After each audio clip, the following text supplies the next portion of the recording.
चली जाए गोपी। अब गुरुजी का दिमाग खराब हो, गुरुजी कहे छोड़ दो। अब आप कुछ क्या सुन ले, एक घड़ी आधी घड़ी आधी में पुनियाद, तुलसी चर्चा राम की हरहि को अपराध। एक घड़ी ही सही भगवान की कथा सुन ले। तो वो मक्खन बेचकर बैठ गई कथा सुनने। उसी समय वह मक्खन बेचने वाली जैसी ग्वालिनी बैठी, पंडित जी ने कथा में सुनाया, भव सागर से पार जो चाहत है नर नाम, श्री कृष्ण के नाम से होवे बेड़ा। जो गोविंद का नाम ले, जो राधे श्याम का नाम ले, वो भव सागर से पार हो जाता है। ऐसा पंडित जी ने कथा में कहा। अब ग्वालिनी तो सीधी सादी पर ना, कई बार पढ़े लिखों को भगवान देरी से मिलते हैं, सीधे साधे कम पढ़े लिखों को जल्दी मिलते हैं, क्योंकि वो दिमाग नहीं लगाते, वो दिल लगाते। और पढ़े लिखे पहले दिमाग लगाते, भगवान होते कि नहीं होते, ठटरी के बरे तू है, जब तू है तो भगवान भी, न तुम होते न भगवान ना होते। अरे भाई भगवान है तब तो तुम हो, भगवान ना होते तो तुम क्या होते। हलवा एक साइंस की पढ़ाई पढ़ने वाला लड़का हमारे पास आया, बोले हम तो प्रैक्टिकल बात मानते हैं, हम तो पढ़े लिखे साइंस के स्टूडेंट हैं, IIT पढ़ते हैं, हम ऐसी बातें नहीं मानते। हमका बहुत अच्छी बात है। हमका क्या मानते? बोले प्रैक्टिकल। हमका प्रैक्टिकल का मतलब क्या होता? बोले जब तक अनुभव ना कर ले, देखना ले, तब तक नहीं मानते। हमका एक बात बताओ बेटा, जहर खाने से क्या होता है? बोले आदमी मर जाता है। हमका बेटा तूने कितनी बार ट्राई किया? तो बोले ट्राई नहीं किया है पर मर जाता। हमका कैसे पता है? बोले वाह, किताबों में लिखा, डॉक्टरों ने बोला। हमका ठटरी के बरे उसी प्रकार भगवान होता है, ग्रंथों में लिखा, संतों ने कहा। भाई जिसने अमेरिका नहीं देखा तो क्या अमेरिका नहीं है? तुमने नहीं देखा, ये तुम्हारी कमी है। अब कोई कहे अमेरिका नहीं है तो मूर्ख माना जाएगा। कैसे नहीं है? अमेरिका है। अब तुम नहीं मानते हो, वो बात अलग है कि तुमने नहीं देखा है तो तुम मत मानो। और तुम्हारे मानने ना मानने से भगवान को कोई फर्क भी नहीं पड़ता है। पर सच ये है, सत्य केवल परमात्मा। तो पढ़ो लिखों को भगवान कई बार देरी से मिलते, अनपढ़ों को जल्दी मिल जाते। जैसे एक बार दो माताएं गांव में जा रही थी। अब माताएं पढ़ी लिखी तो गांव की होती नहीं ज्यादा। माताएं गांव में पढ़ी लिखी नहीं थी, जा रही थी और मटका पानी का सिर पर रखी थी। दोनों आपस में बात कर रही थी। एक बोली तुम्हें पता? बोले क्या? बोले अपने सरपंच जी कोमा में चले गए। तो दूसरी बोली बड़े आदमी है, कहीं भी जा सकते। ऐसे सीधे साधे लोगों को कई बार भगवान जल्दी मिल जाते। ऐसे सीधे साधों पर भगवान जल्दी कृपा कर देते। तो गांव की ग्वालिनी पढ़ी लिखी ज्यादा थी नहीं, ब्रजवासिनी थी। कथा में सुना गोविंद नाम लेने से हो जाता बेड़ा भव से पार, भव सागर से पार। उसने सोचा जब राधे श्याम का नाम भव सागर से पार कर सकता तो हमारी जमुना जी पार क्यों नहीं करा सकता? बात भी सही है। क्या किया जाए? उसने सोचा आज ही ट्राई कर लिया जाए। पंडित जी ने सही बोला के गलत। उसने पूर्ण विश्वास के साथ जमुना जी में नाव नहीं ली, सीधा पैर रखा, आंखें बंद की, राधे श्याम राधे श्याम राधे श्याम राधे श्याम राधे श्याम कहत ही धरो जमुना में पे, बाकी सुध गोविंद ली ठहरो जमुना जल से। जैसे ही राधे श्याम कहते हुए पैर रखा, चरण रखा और राधे श्याम इतने भरोसे के साथ कि भगवान को दया लग गई और जैसे ही पैर रखा तो डूबी नहीं। यमुना जी के ऊपर पैर रखते ही वो यमुना में चलने लगी और बिना नाव लिए यमुना जी से पार हो गई। राधे श्याम और पार हो जाए। 1 महीना हो गया। उसने सोचा वाह बहुत रुपया बच गए। अब तो 2 रुपया रोज लगता था, 60 रुपया बच गए। एक काम करें, सस्ता जमाना, पंडित जी को गुरु जी को बुला लें जिनने ये मंत्र दिया है, भंडारा करा दे, उन्हें कुछ खवा पिवा दें, कुछ दक्षिणा दे दें। इतना बड़ा काम कर दिया, हमारा 60 रुपया महीना बचने लगा। तो तो पंडित जी के घर पर पूछती पूछती पहुंची कि वो पंडित जी कथा सुना रहे थे, कहाँ रहते हैं। वृंदावन में उनका घर खोज लिया। महाराज आज हमारे घर पे निमंत्रण है। जो हाँ गोपी कोई बात नहीं, हम आ जाएंगे। पंडित जी ने भी कह दिया। फिर क्या, जैसे ही पंडित जी गए, हाँ महाराज आज हमारे घर पे निमंत्रण है। जो हाँ गोपी कोई बात नहीं, हम आ जाएंगे। पंडित जी ने भी कह दिया। फिर क्या, जैसे ही पंडित जी गए, महाराज वृंदावन के बगल में हमारा गांव, ठीक है कितने बजे? गुरुजी अभी हम मक्खन बेचने जा रहे हैं, मक्खन बेच के आएंगे, साथ ले चलेंगे। ठीक है। शाम को वो मक्खन बेचकर वापस आई। पंडित जी भी बढ़िया धोती पहनकर, कुर्ता पहनकर, बढ़िया जो है नील डाल कर, बढ़िया बालों को ठीक ठाक करके, थापक हुआ चंदन लगाकर तैयार हो गए।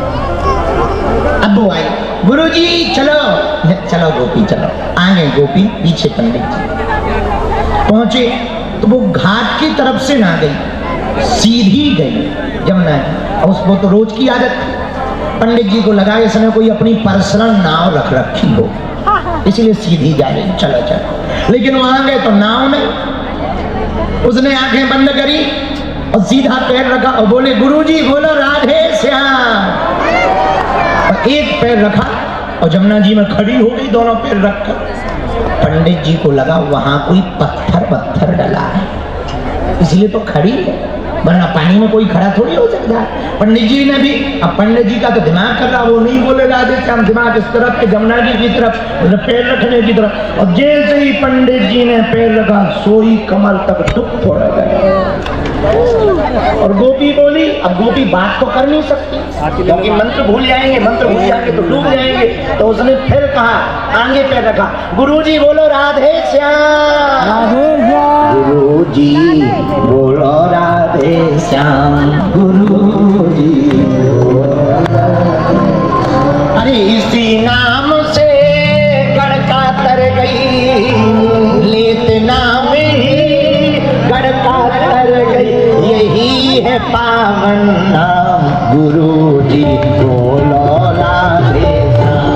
गुरुजी दोनों हाथ उठा करके, गुरुजी बोलो राधे श्याम, बोलो राधे श्याम। गुरुजी बोलो राधे श्याम।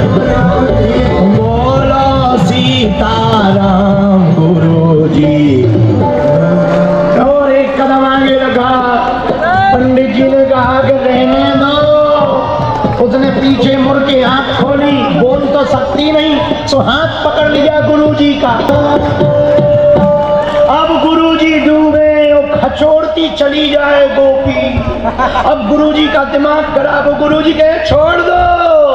अब कुछ कह तो सकती नहीं, एक ही बात कहे, गुरुजी बोलो।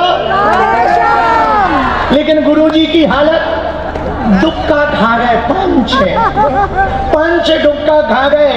तो हाथ जोड़कर बोली, अरे बटुआ मारनी है तू कोई। अब उनके मन में लगने लगा कोई ये चोरनी है, चोरनी ये है चुड़ैल या बटुआ मारनी। हमें लगता चुड़ैल है, पानी में तो चुड़ैल ही चल सका है। हाँ, ये स्त्री नहीं है, कोई गोपी ओपी नहीं है, लगता है चुड़ैल है चुड़ैल या बटुआ मारनी, अलवेली है नार। और गुरुजी दोनों हाथ उठा के राधे श्याम नहीं कह रहे, क्या बोल रहे? बचा लो राधा वल्लभ श्याम, बचा लो।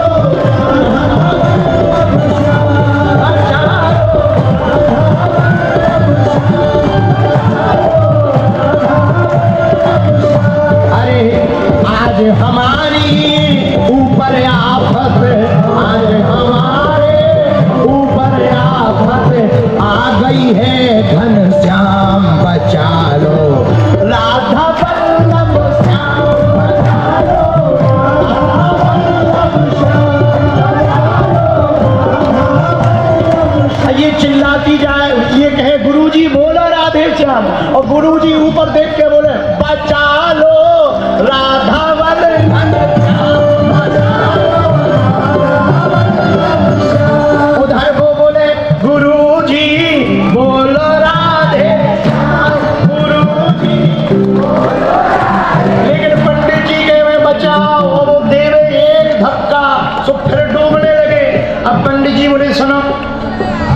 ज्यादा परेशान ना करो, चोरनी हो लो बटुआ, बहुत बुरी हालत होगी, बहुत बुरी हालत होगी, दुर्दशा करवा देंगे यदि हम जिंदा बच गए तो, वरना छोड़ दो तुम, हम डूब रहे हैं। अब वो कुछ कह तो सकती नहीं, उसने धीरे से देखा, मुस्कुरा के बोली, गुरुजी बोलो राधे श्याम,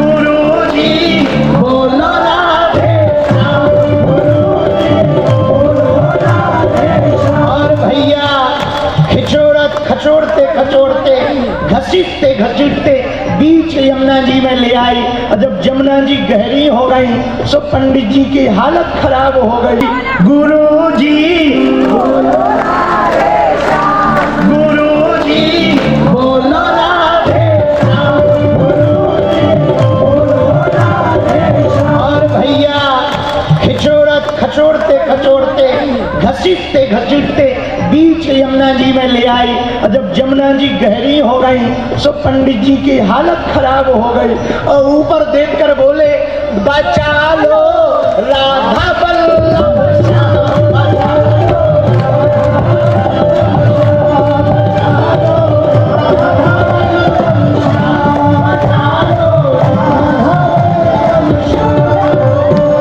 अंत तो गत्वा गोपी खींचकर बाहर ले गई। तब प्राण में प्राण पंडित जी फुरफुर हो गए, पूरे कपड़ा भीग गए, चंदन छूट गया, घड़ी गिर गई। गोपी से बोले, ये बता तू देवी है या चुड़ैल है कौन? गोपी बोली, महाराज कैसी बातें करते, आप हमारे गुरुजी, हम आपकी शिष्या, हमने कब तुझे दीक्षा दी? वो बाद में बताएंगे, अभी घर चला, समय हो गया, भूख लगी होगी, हम कपड़ा बदला, घर लाए। गोपी घर लाई, बढ़िया नए कपड़े दिए, पंडित जी ने नए कपड़े पहन करके आए, भोजन करवाया, 56 भोग। गोपी से पंडित जी बोले, एक बात बताओ, जो यमुना जी में हुआ वो क्या था? गोपी बोली, कुछ नहीं था, आपका मंत्र था, तो आपके मंत्र का प्रयोग किया। गुरु ने दीन हो मंत्र मुझे, गुरु ने दीन हो मंत्र मुझे। हे गुरु जी, आपने जो मंत्र दिया उस मंत्र का चमत्कार है। हमने कब मंत्र दिया? अरे वाह, आप भूल गए। आपने कथा में कहा था, होन चहो जो तुम भव सागर से पार। यदि भव सागर से पार है ना है तो गोविंद का नाम ले लो, वो भव सागर से पार करा देते हैं। तो गुरु जी हमने सोचा, जब भगवान का नाम भव सागर से पार करा सकता तो जमुना जी से पार नहीं करा सकता। और उसी विश्वास के साथ हमने जमुना जी में जाना शुरू कर दिया और हम पार होने लगे। ये आपके ही दिए हुए मंत्र का प्रभाव। पर गुरुजी एक बात बताओ, क्या हम पे तो मंत्र बहुत तेज काम कर रहा है, आपका मंत्र आप ही पे काम नहीं कर रहा। मंत्र आपका है लेकिन आप पे काम नहीं कर रहा, क्या गड़बड़ी है? गुरुजी की आंखों में आंसू आ गए। गोपी सही कह रही हो, हमारा मंत्र खुद पे नहीं कर रहा।